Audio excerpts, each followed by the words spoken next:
আমি ছাত্ৰ সন্থাৰ এটা সজাতি দলে সেৱা আৰু কাউন্সিল দুয়োটালৈ আহি আমি ইয়াৰ অধ্যক্ষ আৰু সচিবক লগ ধৰিছোঁ। ইতিমধ্যে সেৱাৰ সচিব আৰু principal secretary of controller examination আমি দুয়োগৰাকীকে সাক্ষাৎ কৰিছোঁ আৰু কাউন্সিলৰ অধ্যক্ষৰ সৈতে আমি আলোচনা কৰিছোঁ। মূল বিষয় হৈছে যে সেৱাৰ ক্ষেত্ৰত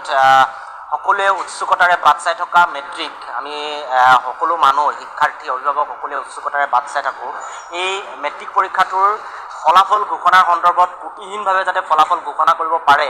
আৰু কেতিয়ালৈ ফলাফল ঘোষণা কৰিব এই কথা বতৰাখিনিৰ ওপৰত আলোচনা কৰিবৰ কাৰণে আমি সেৱালৈ আহিছিলোঁ। 2021 বৰ্ষৰ প্ৰশ্নকাকত লৈ 2022 বৰ্ষত পৰীক্ষা অনুষ্ঠিত কৰিছিল, যাক লৈ আমাৰ অভিভাৱক শিক্ষাৰ্থীসকল শংকিত হৈ আছিল আৰু কেনেকৈ গোটেই ফলাফলটো ত্ৰুটিহীনভাৱে ঘোষণা কৰিব পাৰে আৰু সেৱাৰ যি সক্ৰিয়তা আৰু তেখেতসকলৰ যি বিশ্বাসযোগ্যতা সেই বিশ্বাসযোগ্যতা যাতে অটুট থাকে তাৰ কাৰণে আমি তেখেতসকলৰ সৈতে গোটেই বিষয়টো আলোচনা কৰিবলৈ আহিছিলোঁ। আৰু সেৱাৰ কৰ্তৃপক্ষৰ লগত আলোচনা কৰাৰ পিছত তেখেতসকলে যদিও আমাক এটা ডেট দিব পৰা নাই বা এটা তাৰিখ দিব পৰা নাই যে ৰিজাল্ট ফলাফল ঘোষণা কৰা, তথাপিও আমি সেৱাক আমি অনুৰোধ জনাইছোঁ, আমি দাবী জনাইছোঁ যে জুন মাহৰ প্ৰথম সপ্তাহৰ ভিতৰত যাতে মেট্ৰিক পৰীক্ষাৰ ফলাফল তেখেতসকলে ঘোষণা কৰাৰ ব্যৱস্থা কৰে। আৰু যিখিনি কাম কাজ বাকী আছে ইতিমধ্যে সিংহভাগ কাম কাজ সমাপ্ত হোৱা বুলি আমাক জনাইছে আৰু কিছু কাম কাজ বাকী আছে বুলি কৈছে। গতিকে আমি তেখেতসকলক দাবী জনাইছোঁ জুন মাহৰ প্ৰথম সপ্তাহৰ ভিতৰত মেট্ৰিকৰ ফলাফল ঘোষণা কৰিবৰ কাৰণে আৰু তেখেতসকলে জুন মাহৰ প্ৰথম সপ্তাহৰ ভিতৰত মেট্ৰিকৰ ফলাফল ঘোষণা কৰিবৰ কাৰণে সম্পূৰ্ণৰূপে তেখেতসকলে কাম কাজ কৰিব আৰু তেখেতসকলে সেই দাবী ৰাখিম বুলি আমাক কৈছে। গতিকে আমি এইটো আশা ৰাখিছোঁ যে মেট্ৰিকৰ পৰীক্ষাৰ ফলাফল জুন মাহৰ প্ৰথম সপ্তাহৰ ভিতৰত ঘোষণা হ'ব আৰু ছাত্ৰ ছাত্ৰীসকলে ন্যায় পাব লাগিব আৰু যিবিলাক ত্ৰুটি ৰৈ গৈছে আউট অফ চিলেবাছ পাঠ্যক্ৰমৰ বাহিৰৰ কিছুমান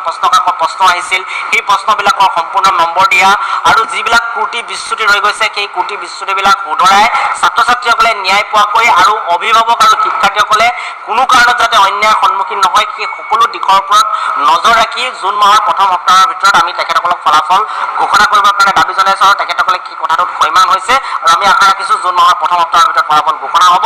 আৰু দ্বিতীয়তে কাউন্সিলত 84টা ছাবজেক্ট 4টা বিভাগ আছে। গতিকে এটা যথেষ্ট বৃহৎ পৰীক্ষা আৰু